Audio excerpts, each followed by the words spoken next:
Chinglu, are you going to start now? Yes, sir. We will start now. I am recording also. So let's start now. And respected Principal Sir Gyantosh Kumar Jha and our esteemed speakers for our orientation and talk today, Jasmine and Teresa, my colleagues in the Welfare Committee.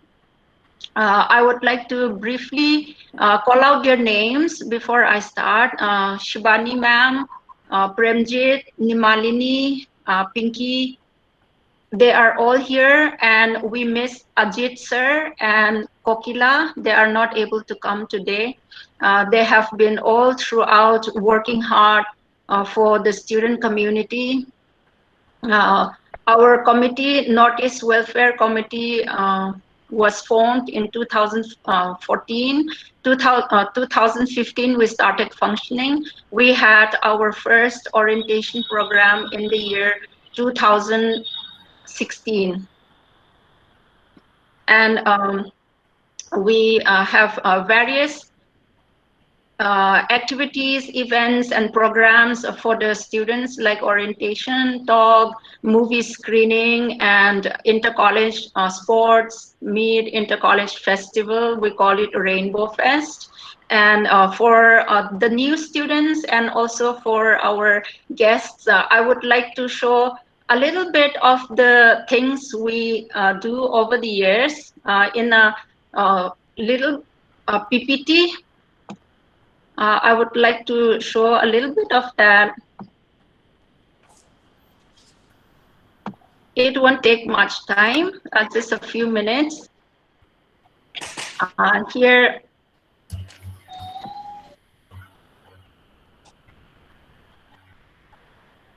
this is our first Rainbow Yeah. Fest. Mukesh, yeah. And this is our, we are receiving our guests and the teachers. They are enjoying the show the students put up. And this is one of our orientation programs.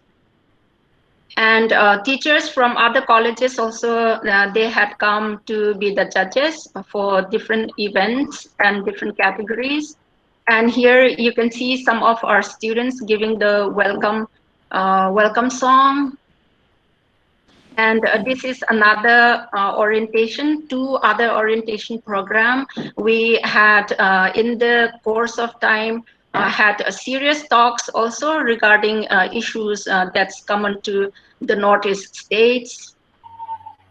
And this is a scene from the Inter-College Sports Day organized by our Northeast Welfare Committee. Students, they played kabaddi, volleyball, and basketball. Principal Sir was so kind to grant us this place when it was newly made. And here is one Assam troop. The chief guest is meeting them.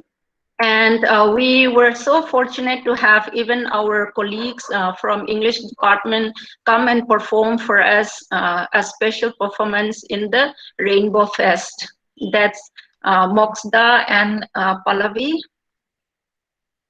And here, not only do they come dance, sing, and play, but they here the students of PG DAV, they are performing a skit based on oral folktale from the Northeast, one of the Northeast tribes. And we also had students from the non-Northeast come, and they had taken part, and not only in comparing, but even in dressing up in the costumes from different places in the Northeast, and also they had actively taken part in the performance and in the events. And this is the Northeast students. They performed, and also they had put up a stall showcasing some of the activities we had done, and also some of the costumes. And they performed in the cultural evening ARSD organized in 2016 for the NAC team. And this is bamboo dance. And we can see the Tangkhul Naga war dance and some of the teachers enjoying the event in one of the Rainbow Fest. And this is a group photo. And now we are here at our latest but not the least orientation program, come a talk, an interactive talk. And thank you once again for Teresa and Jasmine to have accepted our invitation and come. So now that's a brief, I hope you like it. That's just a brief overview of what we have been doing, and Principal Sir also will be telling a little bit more about our committee and how it started. And so now, without taking up much time, I would welcome Principal Sir to come and give his welcome speech. Thank you. Thank you, Achinglu. Am I audible? Yes, sir. Okay, thank you. Uh, Dr. Achinglu Kemei, Nodal Officer for the Northeast Students and Convener of Northeast Welfare Committee. Other members, Dr. Shivani Fukan, Premjeet, and Ajit, Kokila, and Pinky, Priyam, and distinguished guests who are present in this orientation program. First of all, I would like to welcome our distinguished guests and new students in the college and in this webinar come orientation program for Northeast students. I remember that we have established Northeast Welfare Committee in the college, keeping in mind that the students who are coming from a Northeast region should get proper respect and equal platform in the college. We tried our best to organize webinars, seminars, and orientations programs by inviting special distinguished guests in the college. And we tried our best that the students from other states also will participate in these kind of programs. And as Dr. Achinglu has said before me, that many of the students who are not from the Northeast region have participated actively in the program organized by Northeast Welfare Committee.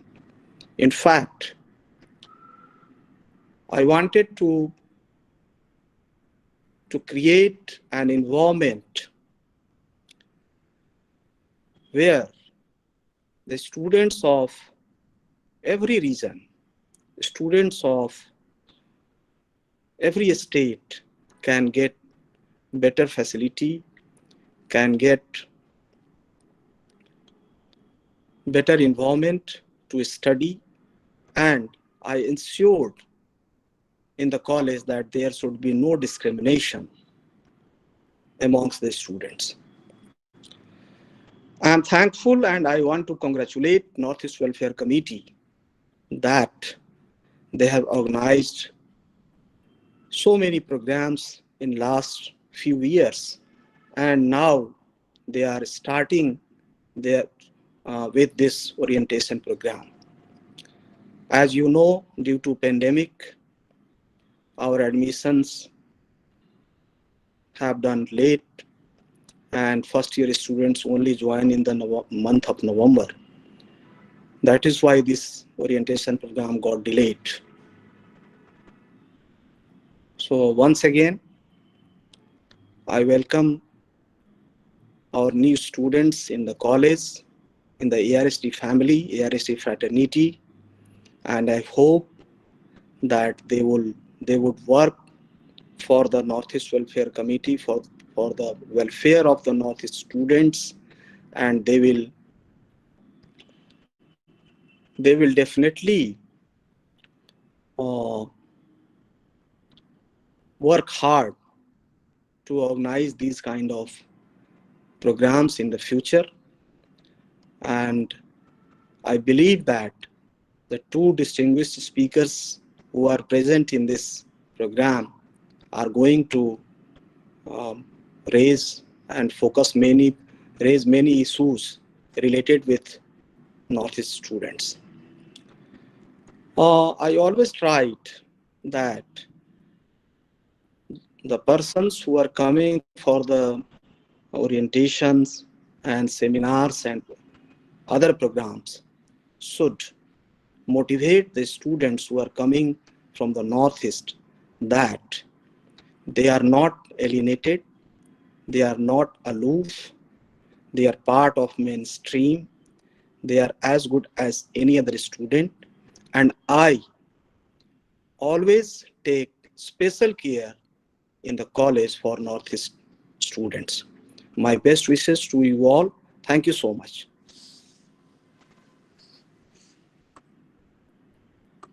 Thank you, sir. Thank you so much. Thank you, sir, for those very kind words. And you've always been very supportive towards our committee, and you've often sort of, done a lot of hand holding and guided us. So thank you very much for that. Now it is my great privilege to introduce the first speaker for the day for the orientation program, Teresa Rehman. Known for her quiet grit and matter-of-fact approach to stories, Teresa Rehman is an award-winning journalist based in Northeast India. She has worked for years towards bringing the different facets of the region, its diversity and distinct ethos to mainstream media. Teresa's work in journalism spans through India Today, Telegraph, and Tehelka before she decided to put in all her resources into launching the Thumbprint e-magazine that she edits currently. She has managed to bring in the gender perspective to her stories. A recipient of the Wash Media Awards 2009-10, Teresa also won the Ramnath Goenka Excellence in Journalism Award for 2 consecutive years, 2008-9 and 2009-10, for the category Reporting on Jammu Kashmir and the Northeast. Her keen eye for the gender angle shows through her stories, and she bagged honors such as the Ladli Media Award for Gender Sensitivity in 2011 and the Sanskriti Award 2009 for Excellence in Journalism and the 7th Sarojini Naidu Prize 2007 for Best Reporting on Panchayati Raj by the Hunger Project. She's known for her unassuming persistence on getting the details and her sensitivity in reporting the various stories that she has worked on. She was featured in the Power List of Femina magazine in 2012. Apart from all of this, she has also written a host of books, including Mothers of Manipur and Bulletproof. Apart from this very, very impressive resume, I would also like to, add, especially for our students, that Teresa herself is a student of, ex-student of Delhi University. She studied at Indraprastha College for Women, and we happen to share not only our alma mater, but also our course. We are both products of Indraprastha College for Women, and we both did English honors. So she is very much, aware of Delhi University, how things work here, okay, and whatever difficulties, struggles that those who've just joined us are facing, or any struggles, challenges, Teresa is very, very aware of that. She's come through that grind. She's come through that process. Okay, and I think what you would have from her is not just an insider perspective into being somebody from the Northeast and sort of studying and living in Delhi, but also the fact that how you can rise and shine. Okay, and look at her very, very impressive career. Okay, so I think she is the perfect role model for many of us, and especially for youngsters. And with those words, I would hand over the space to Teresa. Thank you so much for joining us, Teresa. Thank you so much. Thank you so much, Shivaniba. I hope I'm audible. Yes, you are. Yeah. Dr. Gyantosh Kumar Jha, Principal, ARSD College, Dr. Kamei, Dr. Premjit, Shibani Fukan, and Jasmine Patton, and my dear students. Good afternoon, everyone. I would like to begin with a story, since I'm a storyteller, and I call this story the wow factor. In 2010, I had come to Delhi. I keep coming to Delhi. Delhi is like a second home. But when I came to Delhi to receive the Ramnath Goenka Excellence in Journalism Award, I was sitting with my fellow awardees at a posh hotel in Delhi. The lady sitting next to me, who was also a journalist and an awardee, asked me, "Where are you from?" When I told her that I am from Assam, she exclaimed, "Wow." So this wow actually took me back to my days as a student of Delhi University in the 1990s. The wow, it meant many things. It meant hidden stereotypes, exotification, which manifested, in clearly, and carefully drawn lines, either in the classroom or in the hostel dining hall. For many, the Northeast is not just a direction. It is an unfamiliar, remote, and inaccessible area, often ghettoized as a monolith. So these myths led to fissures between the us and them, which in turn led to ugly spats and many unpleasant incidents. I'm a witness to many such incidents myself.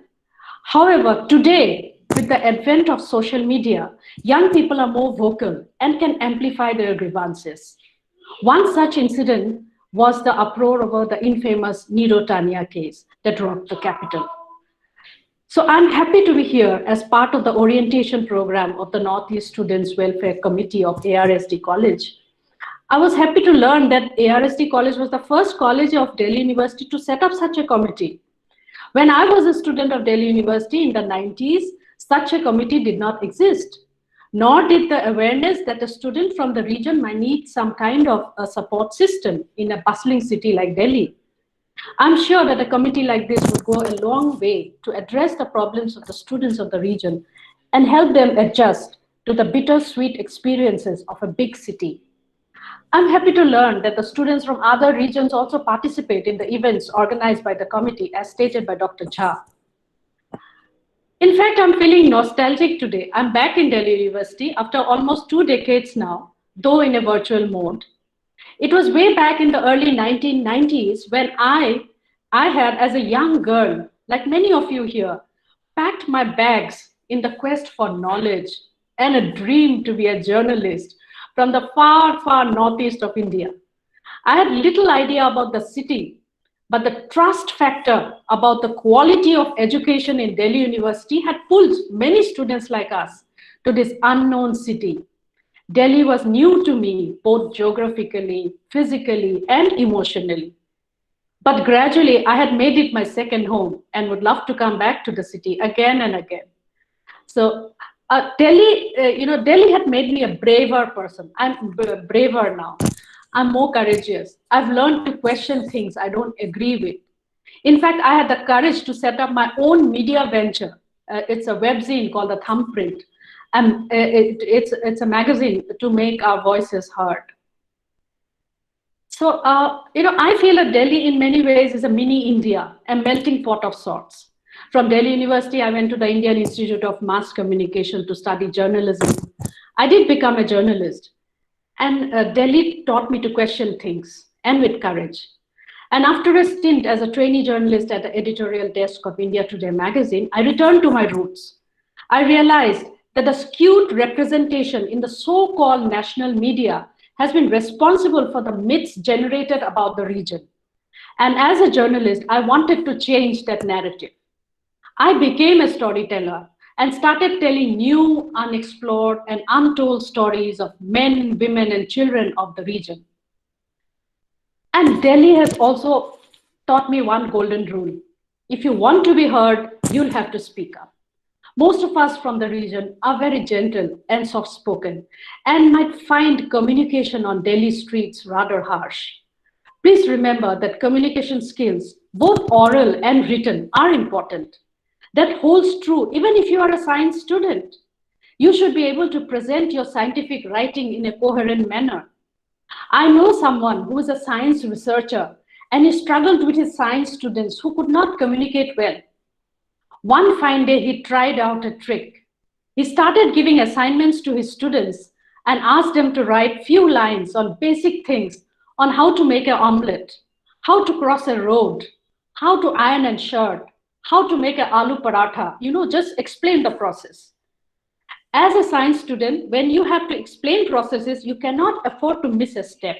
If you miss a step, you'll not be able to reproduce it practically.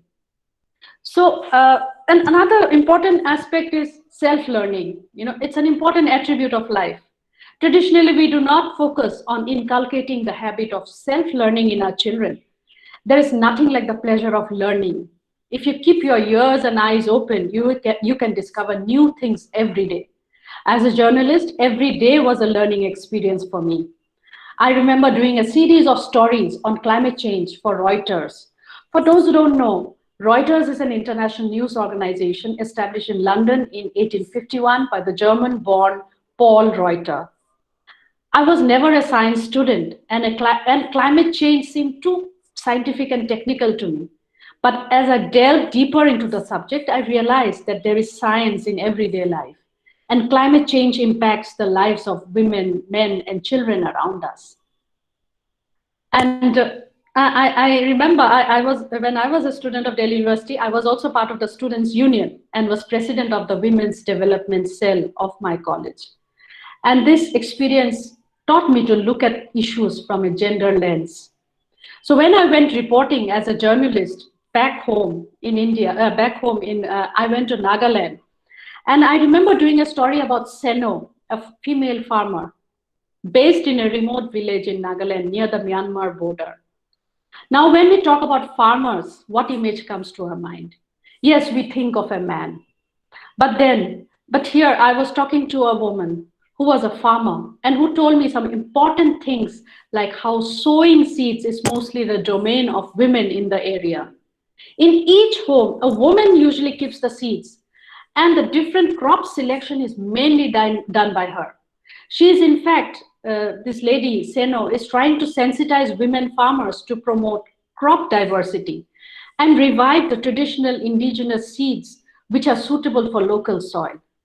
Due to the increasingly unusual weather, including more erratic rainfall and prolonged dry spells due to climate change, Seno is trying to revive millets, which can grow in harsh conditions and needs little in the way of fertilizers or other inputs. In fact, she is also planning to set up a seed bank and is collecting traditional millet recipes. This is one of the many stories I had written about climate change, a very technical subject called climate change, and I tried to look at it from a gender lens. And this is one thing that Delhi University taught me. Then coming back to your communication skills, as a student, I think it is important to polish your speaking abilities and your vocabulary, and it can be in any language. In fact, recently I was in the US for a year.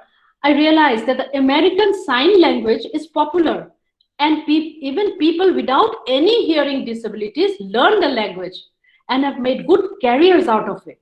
In fact, sign language is also part of the school curriculum in the US. And I've seen people flaunt that they know many languages, and sign languages is a part of it. So in order to hone your language skills, you would need a good vocabulary, and it comes with practice. You'll have to keep reading, writing, and speaking, and there's so many audiovisual tools available these days. When we were students in Delhi University, we survived without mobile phones. Now you're fortunate to have the gadget in your fingertips, and Mr. Google is there to answer every question. In our time, we mainly focus on the newspaper and the 9 p.m. primetime news. Of course, then news was real news. Now there are many electronic tools you can explore to develop your vocabulary, like podcasts, blogs, YouTube channels, etc. In fact, you can even start your own YouTube channel or a podcast and focus on a relevant issue. I had recently seen a popular YouTube channel by a young vlogger from Arunachal Pradesh. She is from a remote village in the Indo-China border. It takes almost 3 days by road from Itanagar, the capital of Arunachal Pradesh, to reach her village. And the roads cut along the hilly terrain is often dangerous. Often there are landslides and passengers are stranded on the way. She filmed her entire journey with her co-passengers in a sumo. This is one of the videos that I saw, with her smartphone. When I asked her, she said, I wanted to show the world the real face of India, the India you have not seen. In fact, I enjoyed her vlog very much, and I feel that similar vlogs like hers can be a valuable ethnographic document for posterity. Maybe in a few years from now, some researcher or some anthropologist might learn about the life and times of contemporary Arunachal Pradesh from vlogs like this. So as a journalist, I would say that it is important to tell your own story. Different people's worldviews are remarkably different, and I'm sure everyone would have different stories to tell. It would be interesting to see vlogs by Northeastern students of Delhi University. And I understand all of you present here are undergraduate students. You should be able to attain a thorough knowledge and understanding, not only of the curriculum and textbooks, but also of the world and the society around you. You have to go out of your classroom, but that doesn't mean bunking classes. Please make a bucket list. Go to the library, go to the settlement areas, slum areas, forests, markets, rivers, hills, industrial areas, agricultural fields. You have traveled thousands of miles from your home to a new place called Delhi. Try to come out of your cocoon, try to come out of your comfort zone. You should be able to make friends with your batchmates from different parts of India and learn about each other's culture and society. When you leave college, you should be able to carry with you certain attributes like critical appreciation, a rational thought process, and a rich memory. It is important to understand your interests, as after college, you'll have to take a big leap into the real world. Your parents, teachers, and friends will be there to help you, but you'll have to decide where you would want to land up and what kind of a life you would like to create for yourself and the society around you. Coming back to the gender lens, I would like to narrate another incident for the girl students here. As a woman, there are times when you would have to unlearn many theories and break many rules. I would like to, there's one story which I love narrating. It was in the year 2011. The then governor of Assam, J.B. Patnaik, he had broken a long established taboo about the entry of women to a satra or a Vaishnavite monastery in Assam's Borpeta district. He created a flutter by leading a group of women to the monastery. I had written about his initiative and the larger issue of entry of women in places of worship. He invited me to the Raj Bhavan as soon as he got to know that I was awarded the Ladli Media Award for gender sensitivity for writing about his initiative. As I got the call from the Raj Bhavan asking me to come over, I was perplexed as my younger daughter was only 3 months old and I was nursing the baby. I was in a dilemma as I could not leave my baby behind, nor could I refuse to meet the head of the state. I decided to carry my baby with me. As soon as I landed in his official bungalow, I was apologetic and told him, I'm sorry, but I broke protocols and got my baby with me. It is not often that one comes across a candid head of state who smiles at a journalist who breaks protocols. He looked at my baby and said, oh, so your daughter wants to see the world. I told him that most of your official invitations have this caveat, children below 5 years not allowed. So when you write that, you're actually saying women not allowed, because it is rather uncommon that a man will stay at home and take care of the child while the woman participates at a public event. He took note of my comment and said, yes, we need to break these rules that stop women. So these are things which, now when I think about it in retrospect, Delhi University had taught me so many things. And unfortunately, all of you are in the grip of, it's an unprecedented time of a pandemic. And I would really, before concluding, I would like to urge each of you to take care of your physical and mental health. Delhi is a city of opportunities. Please plan your college life with a positive attitude. Please make the best use of your time here. Do well in life. And thank you for inviting me. Thank you so much, Teresa. That was wonderful. That was really motivating. And I think, you brought in many aspects of being from the Northeast and looking at the Northeast from many perspectives. Okay. And I'm sure, I'm sure that our students are much inspired. So you've put some very wonderful ideas in their head. I think this idea of a vlog, okay, to document, things from their own place or even their life. Those are wonderful ideas. And then more than anything else, I think this idea of, of being open, okay, of learning how to question, okay, of looking at the world and absorbing as much, okay, coming out of the cocoons. I think that is what college life is about. I think not just what you learn inside the classroom, but outside the classroom. And to do all of that with this wonderful, lens of gender, I think, I think it was a lovely talk. Teresa, and we very, very thankful that you made time to be here and to inspire students and motivate us in this way. Thank you so much. Thank you so much. Thank you, ma'am, for your wonderful space.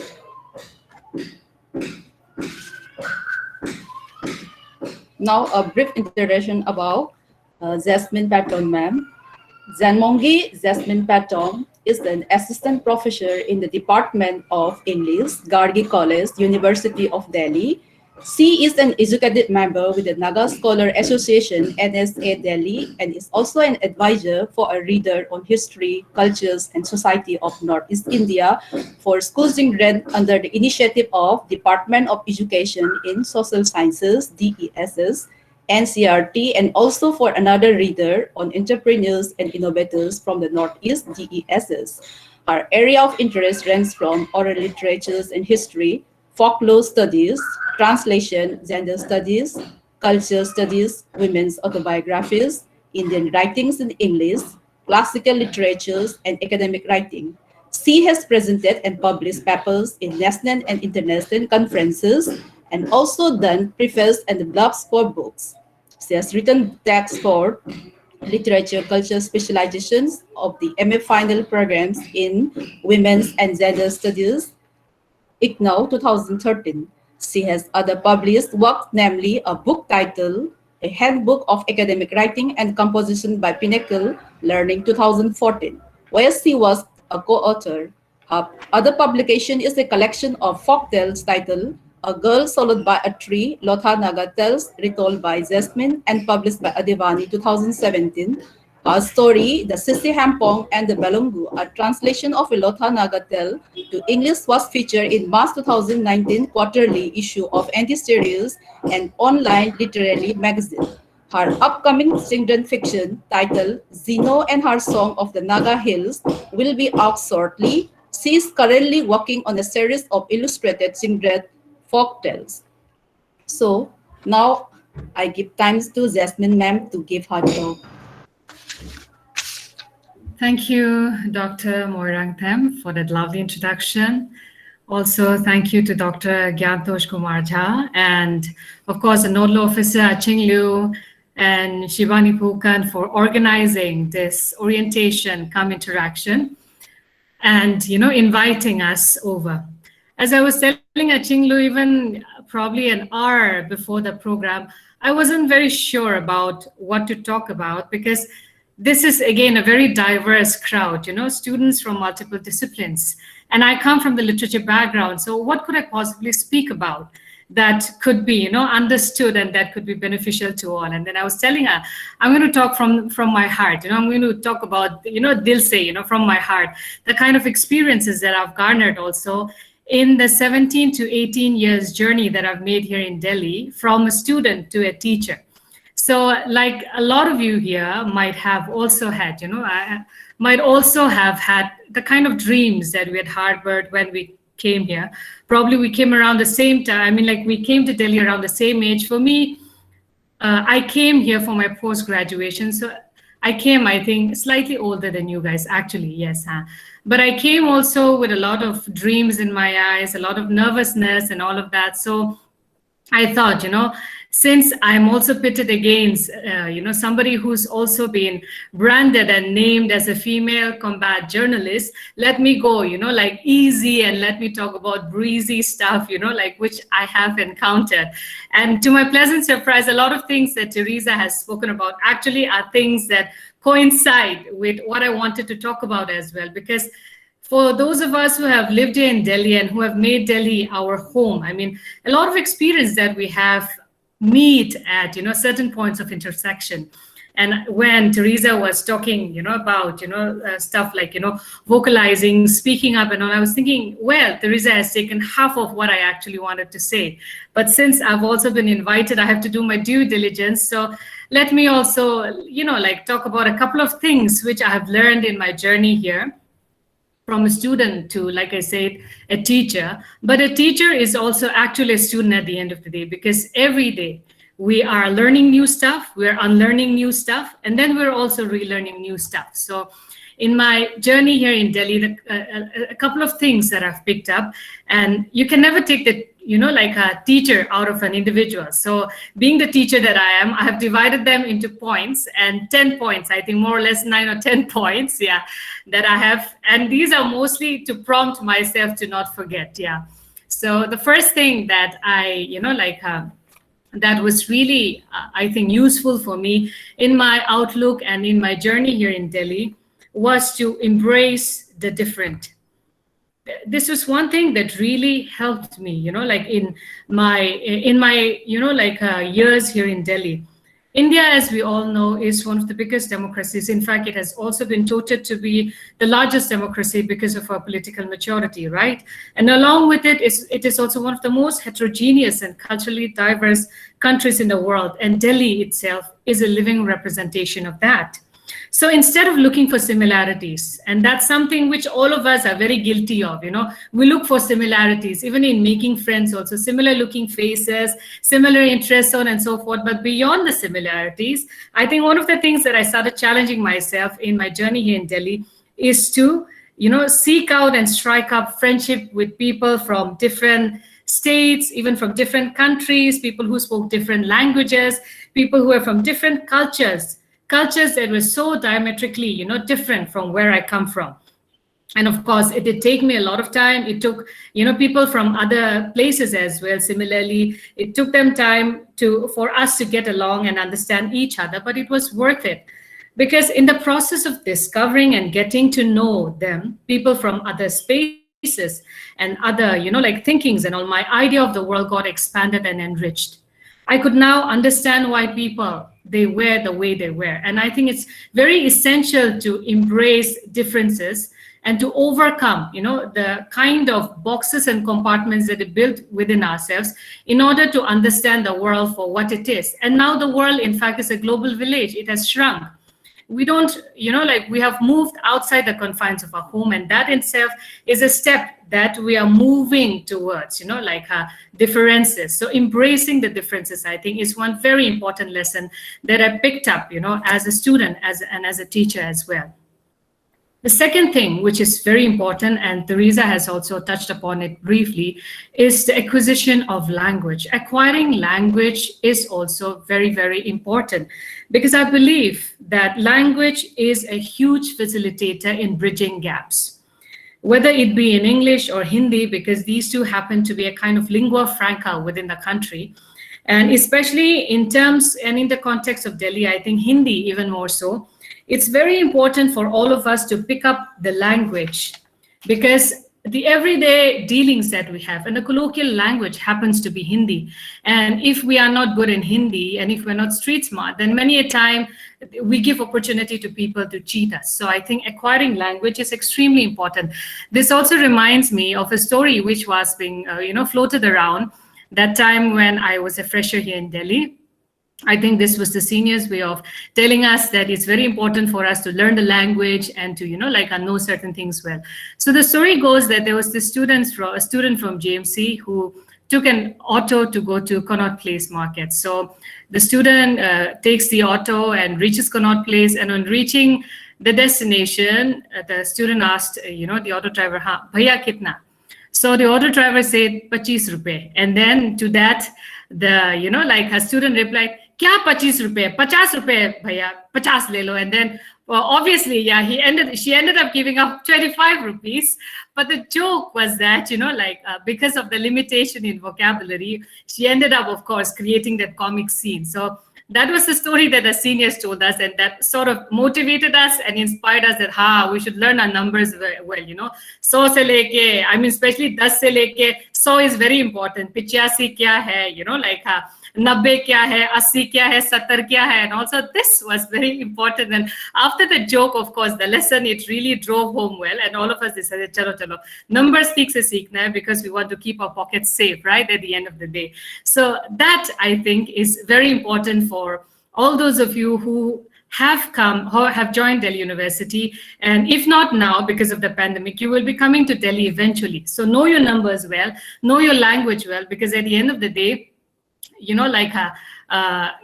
will have to interact with people in, mostly in Hindi as well, even if English within the academic and social discourses, but there are a lot of spaces where Hindi would be the lingua franca. So acquire language, that's also acquiring the language, because like it said, when in Rome, right, do what the Romans do. So I think that's something that all of you have to start brushing up on. Yeah, beyond the Bollywood and the Saas Bahu serials, I think we need to really work on the language aspect as well.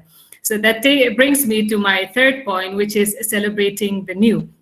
We are very privileged, all those of us who managed to come to Delhi. Many people dare to dream, but are not able to due to various different reasons. But for us, we are blessed and we are privileged that we're able to come to the city and we are able to call it home. And this is the capital of the country. So one of the things that we must also learn to celebrate and to welcome is the newness, whether it be in terms of the festivals and the cuisines that we are, introduced to. That's the beauty of living in a multicultural space.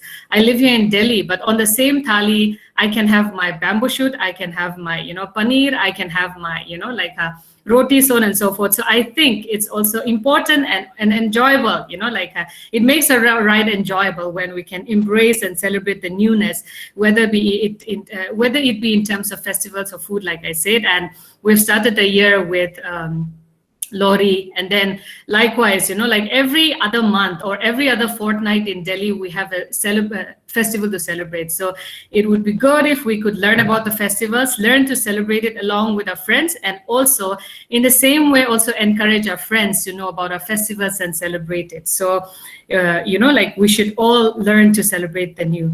And that takes me to a similar point, but to the next point, which is to be ambassadors. Now, how do we become ambassadors? Why should we become ambassadors? It's important because, as Teresa has shared, there are many myths and stereotypes that people have created of who a Northeasterner is or what the Northeast is.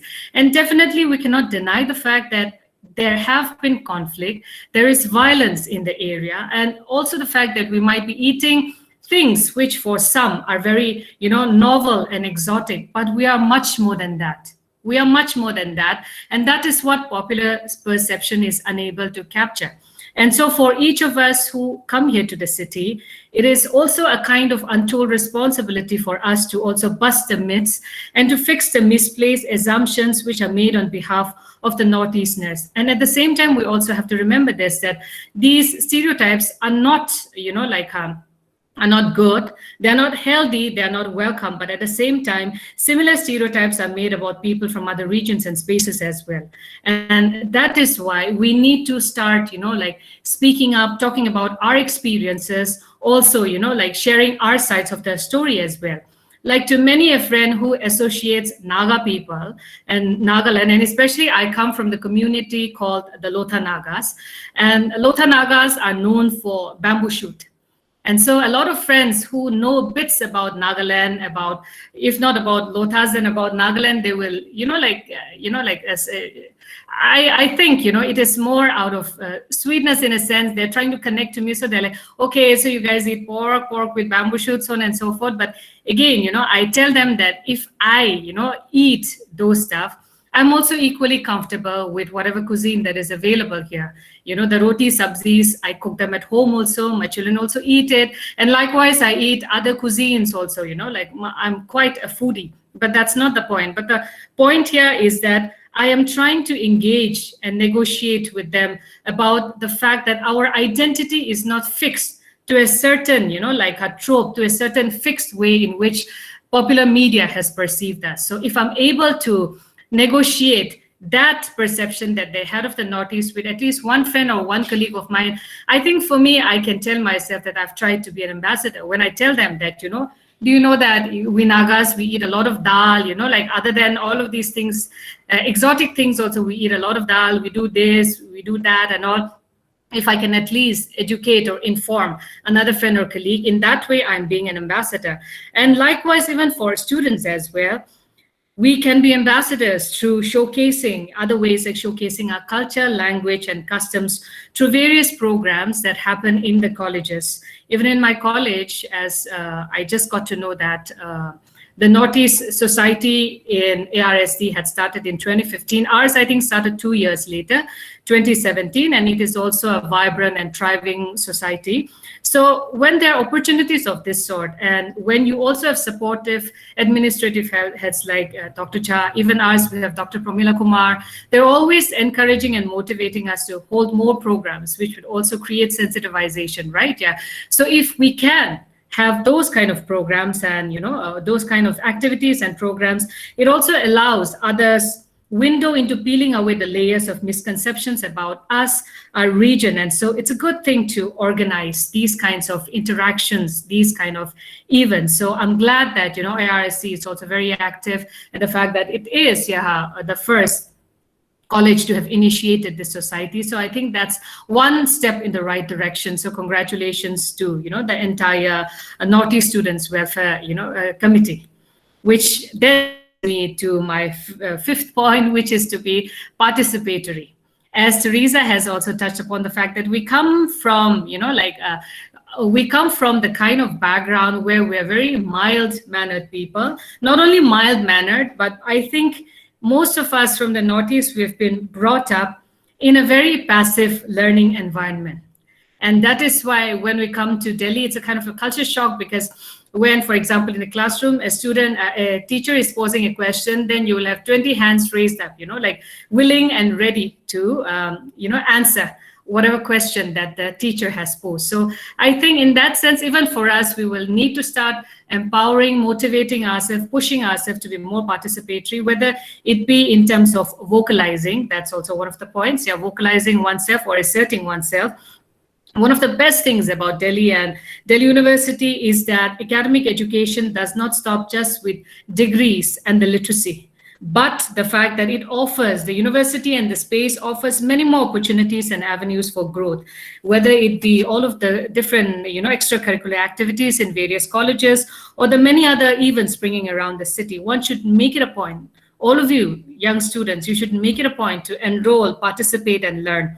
And I'm so proud to say that in so many competitions that I've attended all across, you know, DU and NCR, colleges in DU and NCR, I see a lot of Northeast presences. And it is not just in Western music, by the way, because that's also, again, another misconception that Northeastness means Western music. But I've seen a lot of participation of our students, even in debating societies, even in choreography, even in Indian music, fine arts, street play, etc. And I feel so good to see that they're trying to move out of their comfort zones, challenge themselves, participating in all kinds of new, you know, like new programs and events that are happening. So whenever you get the chance, please do participate. And also invite other friends from other regions also to join in. It's really fun. Personally, for me also, there was this one time where a couple of us hostlers, this was during my MPhil days, we did a Naga dance. And by the way, in like the Naga dance, which had around probably 8 of us dancers or so, there were only around 3 or 4 of us Nagas. The rest of them were friends from other places.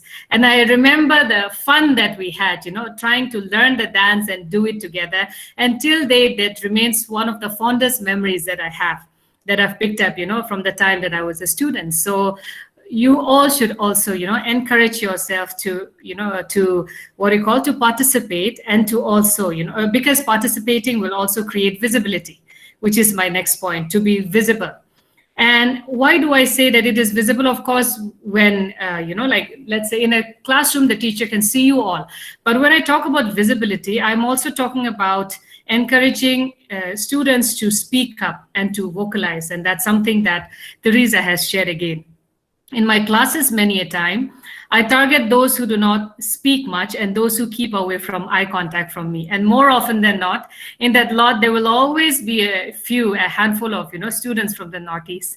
So I always make it a point to encourage those students who are much more docile than other students to speak up, because feedback is very important, not just for you all as students, because obviously you all as students, you'll realize that the more that you speak up, the more you develop your critical ability and sensibilities.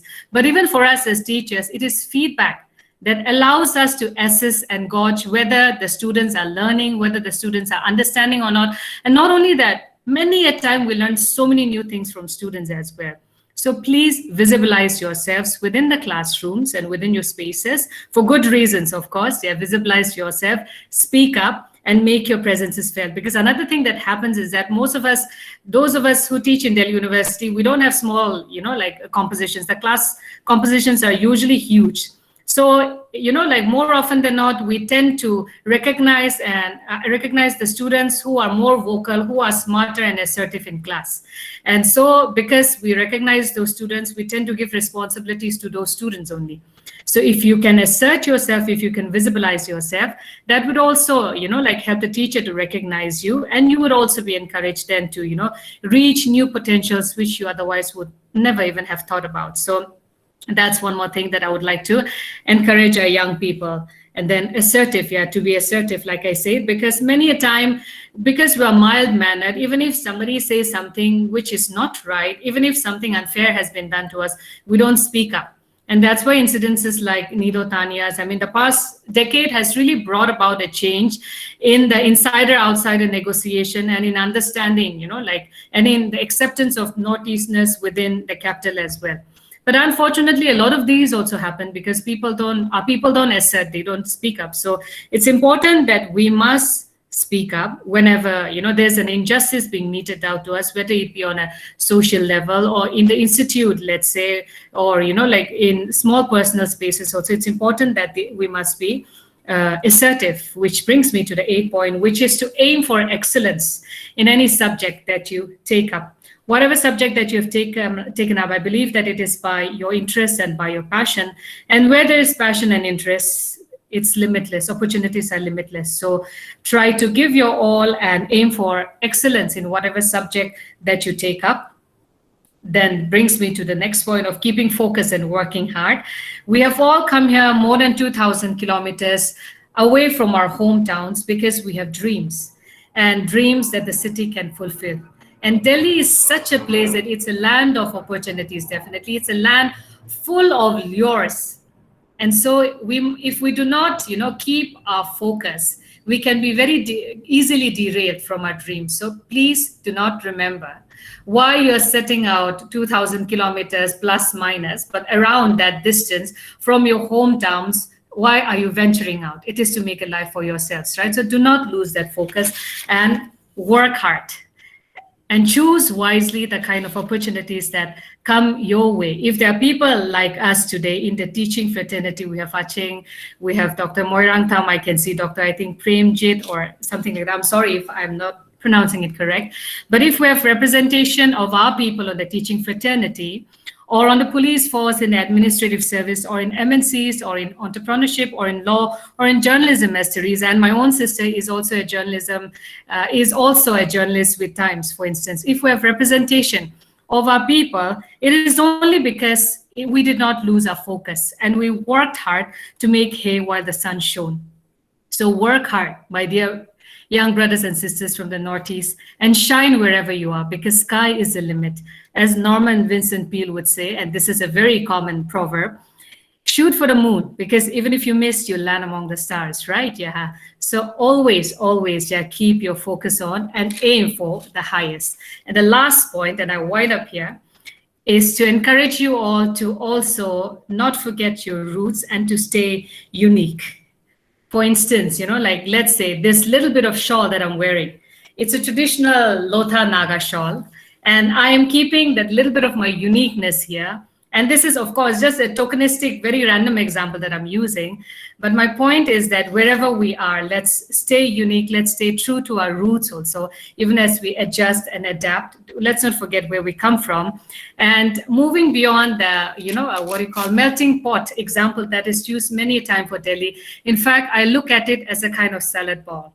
Because melting pots, somehow I feel that, there's a homogeneity also created. But when I talk about the salad ball, you will see that all of the ingredients, it retains its culture, its texture, and yet also adds to the beauty and the crunch of the salad. So we live in that kind of a culture. So let us be those ingredients that add the beauty of diversity of colors, taste and richness to the salad, because there's room for everyone. Thank you, everyone, for being such patient listeners. I hope I did not take too much of time. Yeah, thank you for the opportunity. Yeah, all the best to all the students. Thank you for the inspiring talk and encouragement and sharing new experiences in Delhi. Thank you so much, ma'am.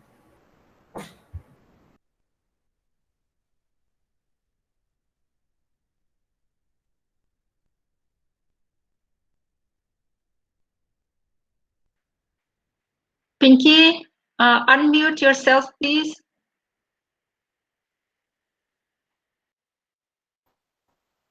I'm so sorry. Now the floor is open for question and answer. Students, if you have any question, you can write it in the chat box, or you can ask directly, addressing the author's name or speaker name.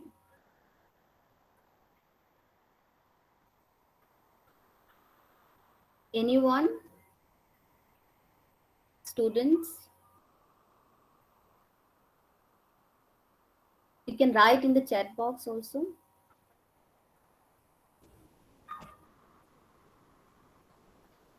While the students are thinking of questions, may I ask, a question which is addressed to both the panelists, Pinky? Yes, ma'am. Yes, since both of you, Teresa and Jasmine, you came to Delhi as students, okay, and at a fairly young age. Any particular issue, problems that you face being women from that region?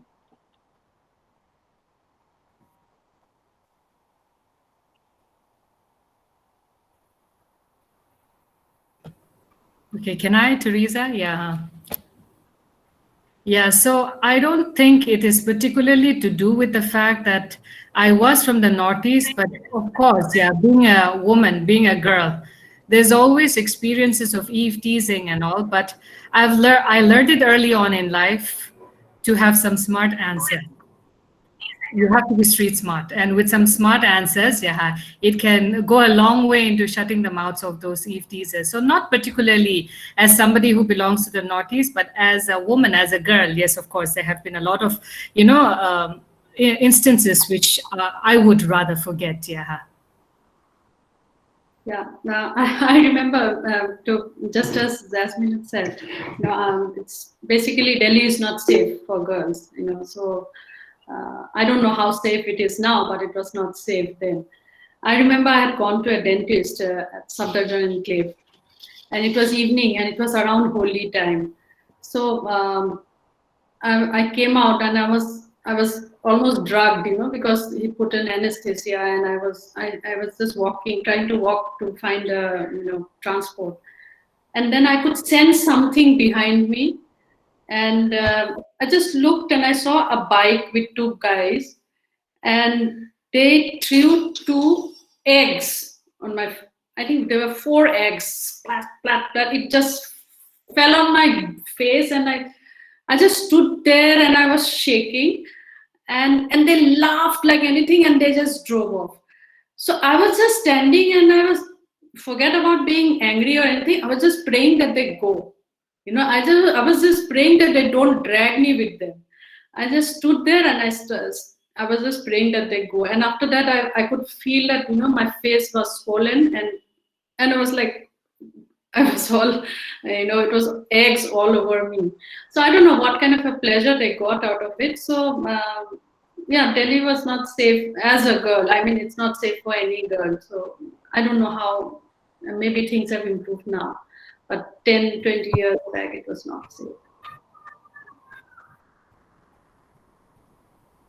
I can see some questions.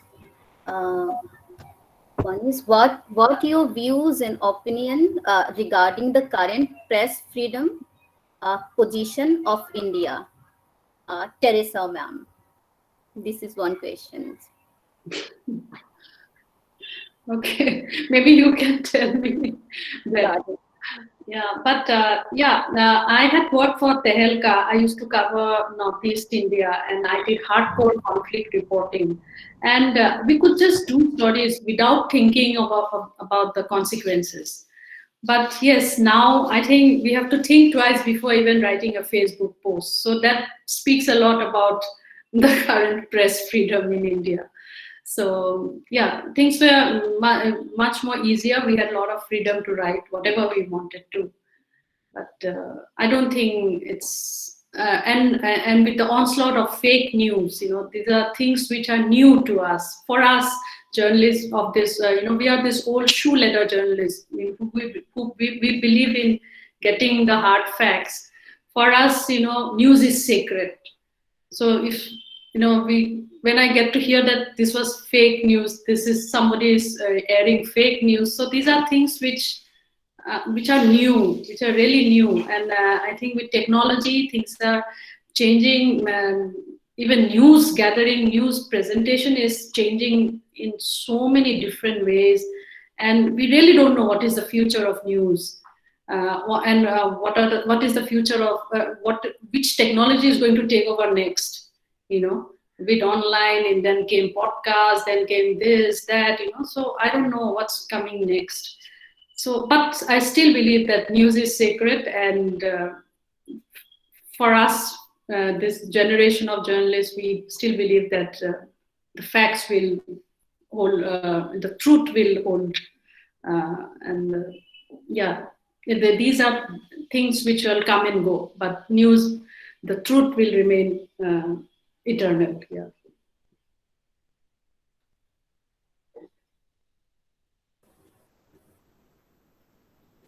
Somebody wanted to know. Question for me. Should I respond?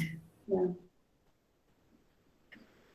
Yeah, so the question here is asking me, how did you come up with the idea for your book, Lothanaka Folktales? And as a migrant in Delhi, are folktales the thread connecting with your home? Okay, that's a good question, and I would like to respond to that.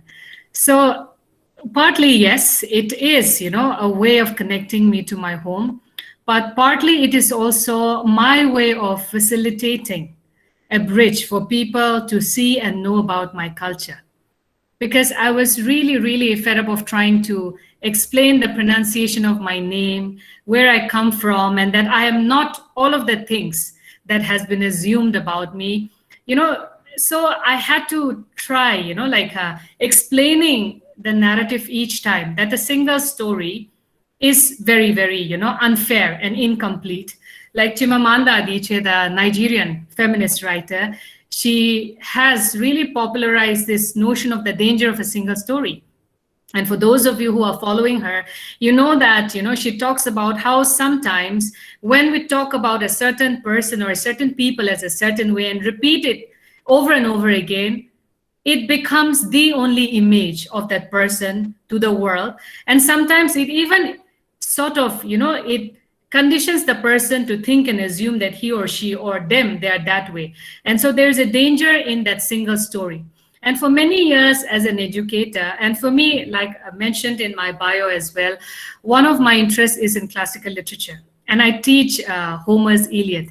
And whenever I talk about Iliad, I'm so excited to connect, the weaving of Helen with a kind of weaving that Nagas also do, how weaving can bring together people from very, very different two dimensions of the world, etc. And there are a lot of things, because it's also oral in nature, the Iliad. There's so many things that I can connect with. But many a time I have to start from scratch with the students because they don't know about my culture, where I come from. Many people, unfortunately, like they are not even sure about the geography.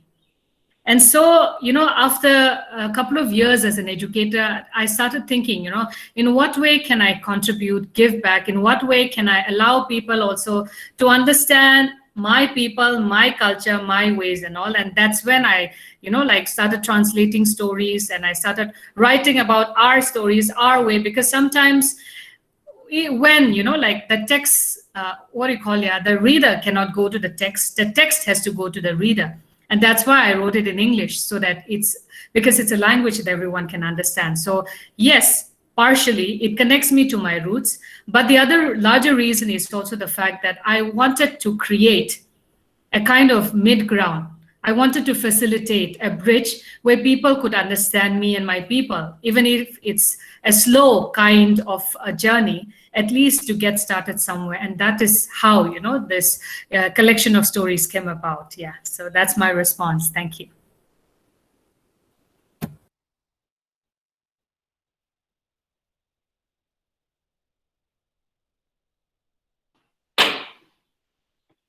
Yeah, someone wanted to know about my book, Bulletproof. Well, people ask me, why did you call your book Bulletproof? As you know, the region has seen several decades of violent insurgency. And as a journalist reporting from the region and reporting hardcore conflict, we went with rudimentary tools. We went with a pen and a paper, a pen and a notebook, and a little bit of our intuition. So, it was at a conference of women journalists where I was asked, do I wear a bulletproof jacket when you go reporting? So that was one question, it was very, very simple question, but it rattled me. And, I realized that I never really cared for my own personal safety.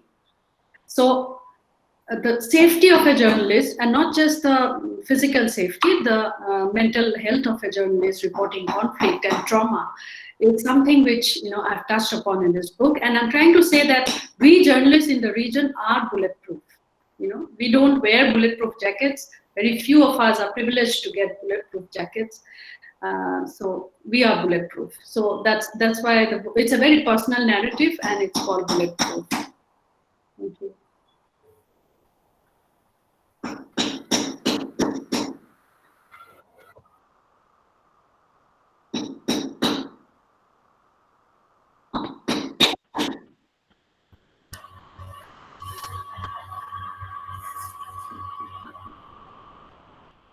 Good afternoon, everyone. Dear students, if you have any questions, then you can ask directly without writing to chat box. One minute. Yeah, now it's okay. Now it's okay. There's also a question here from probably a student who is asking about doing graduation from a course which is different from their goal in life. So are there any platforms in DU to prepare for that thing?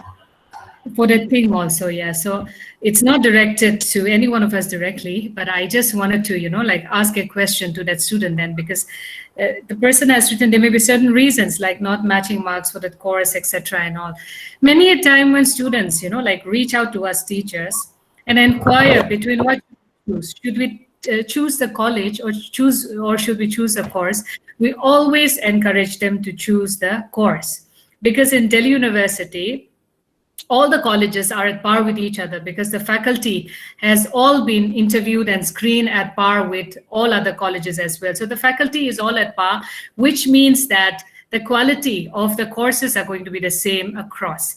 But many students, of course, in the lure of the college, they end up taking courses which are not their first preferences, and that's very unfortunate, because what do you do when you have to engage with a subject which is not really your first course for 3 years? So I think that's that's one kind of dilemma that a lot of students face, and that's why they end up in the wrong courses. But having said that, it's for 3 years. So in the 3 years, if you work hard, there are a lot of other, like part-time courses also, which I know students do take up. Of course, you will need to be very good with your time management. But if you can manage, you can take up other courses. And in the meantime, let's say, after graduation, master's also, you can always think about pursuing that subject which was your, first choice or your first priority. So I don't really have an answer per se in terms of pursuing and preparing for that particular goal and option that you had. But there are a lot of other opportunities if you can manage your time well. I hope that answers your question, Pankaj. Or if you have any other questions, you can, put it here. Thank you, Jasmine, for that.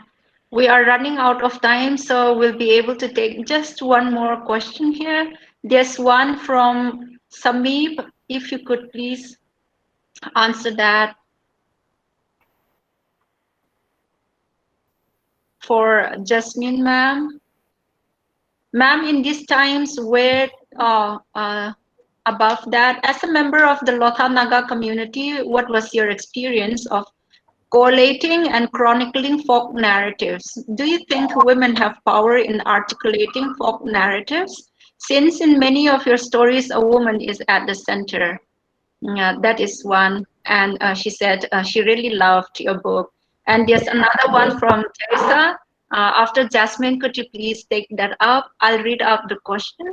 Ma'am, in these times where the true journalism is rare to find and true journalists are often abused socially, what are your views on how they deal with these kind of problems? So thank you, students, for putting in the questions. And Jasmine ma'am will answer that, and Teresa ma'am will answer that. And for today, that will be all. We will continue such programs. Many more are coming up. So, Jasmine, thank you. Okay. Thank you for the questions again, Shivangi. Yes, in some way, I think in transcribing, in translating the stories from my tribe, in some way I have reclaimed power and I've reclaimed agency, which was otherwise denied to most Naga women. If you have read my book, you will have seen that in one of the blurbs, Dr. Paul Pimomo, who is an emeritus professor in Washington University, he had written about how in the very act of me, a woman, daring to write and narrate the stories of my tribe and my community, I've transgressed those traditional divides of responsibility which were otherwise allotted to the males, the men, right? Yeah. And by the very act of me writing and presenting those stories, I have in fact challenged that existing order of gender. And in some ways, I have started a new narrative, at least within my community itself. So definitely there's a reclamation of power.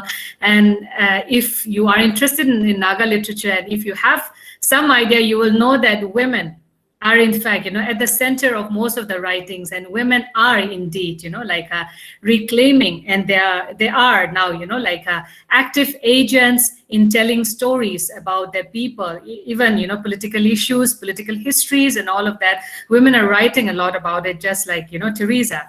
Journalists, authors, teachers, I think we're all storytellers and we're all ambassadors in some senses. And I'm happy that I was able to, do my bit in being able to initiate a new discourse and to encourage a shift in the way the narratives were, made around Naga, histories and Naga stories, so on and so forth. Yeah, I would love to continue a conversation, but Teresa also has to answer, so I'll stop there. Yeah, thank you.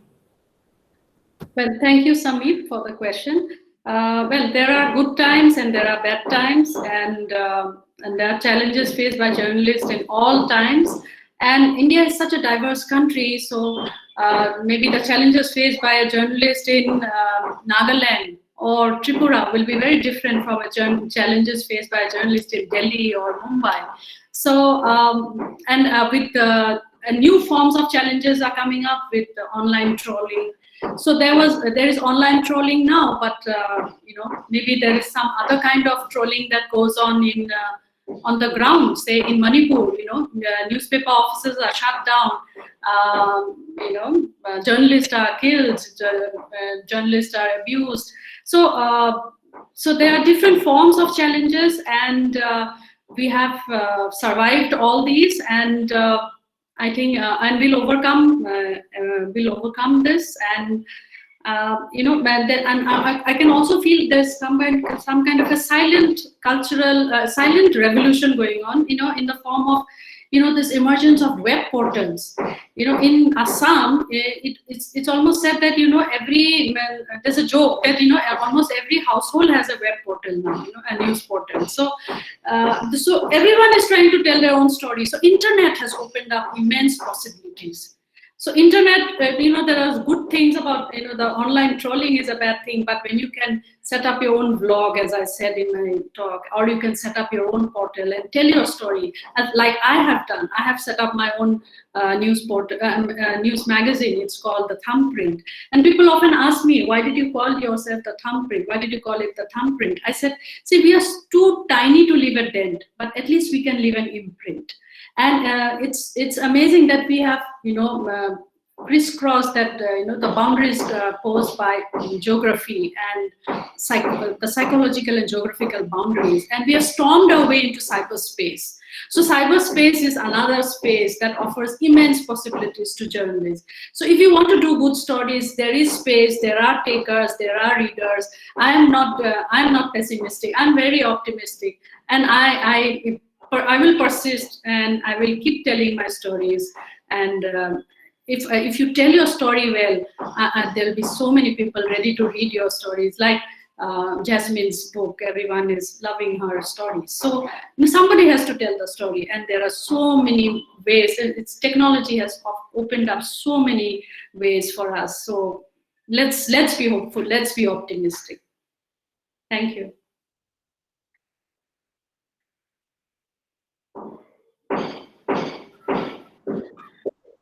Thank you so much.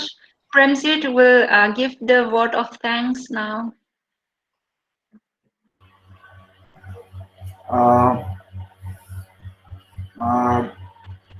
Dear students, if you don't have any questions or any queries, then we'll wind up now. So before winding up, I just want to give word of thanks. So first of all, good afternoon, Ms. Teresa ma'am and Jasmine ma'am, all my colleagues here and dear students. First of all, I would like to thank our principal, Dr. Gyantosh Kumar Jha, for his continuous support and encouragement to this society and to this webinar. So in fact, we have been celebrating this orientation course or come to program and Rainbow Fest since 2016. So it is because of his continuous support and encouragement only. So without his support, it is not possible for us to hold these programs every year. So thank you very, very much, sir. And also I would like to thank today's speakers, Teresa ma'am and Jasmine ma'am, for taking out time from your busy schedule to give space in this webinar. And in fact, both of you have given very precious and interesting and motivative words to the students of our college, and of course to us as well. So thank you very, very much, both of you, for giving such a wonderful lecture and motivative words. Thank you very, very much once again.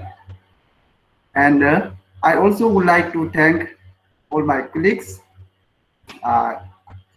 this Asingdu ma'am, Shivani ma'am, Nimalini ma'am, Pinky ma'am, for your hard work, dedication, restless efforts, and kind cooperations for this webinar. And also, I'd like to thank my dear students,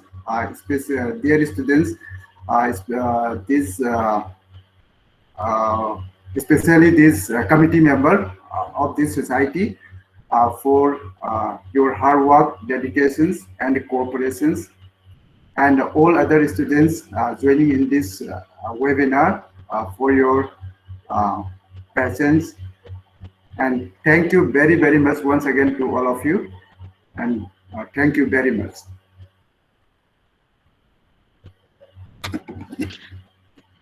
Dear students, can you please put your video on, or we will have, it's the tradition for the online thing, so we'll take a photo session.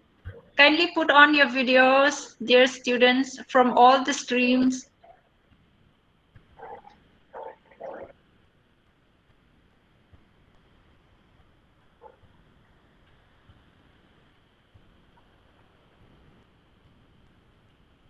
Arvin or Gidam, once it's done, let us know. Yeah, ma'am. Yeah, ma'am.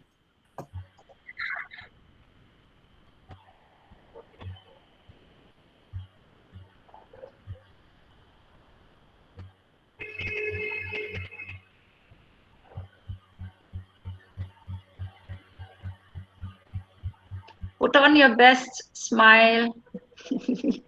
It's our first event for the year.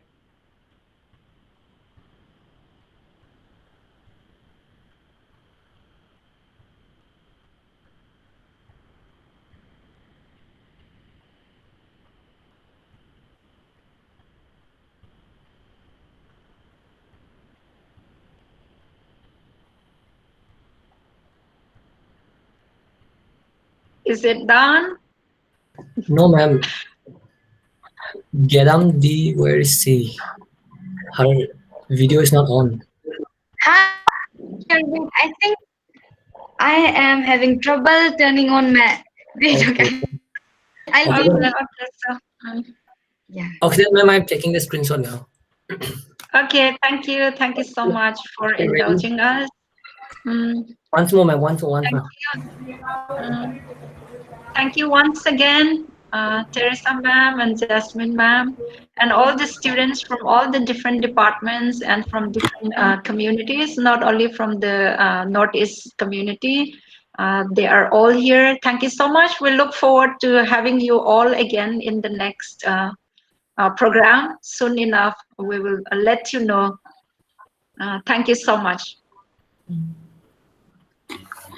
Thank you. Thank you, Teresa. Thank you, Jasmine. Yes, yeah. And it was nice meeting you, Teresa, albeit virtually. Thank you so much. Yeah. Thank you.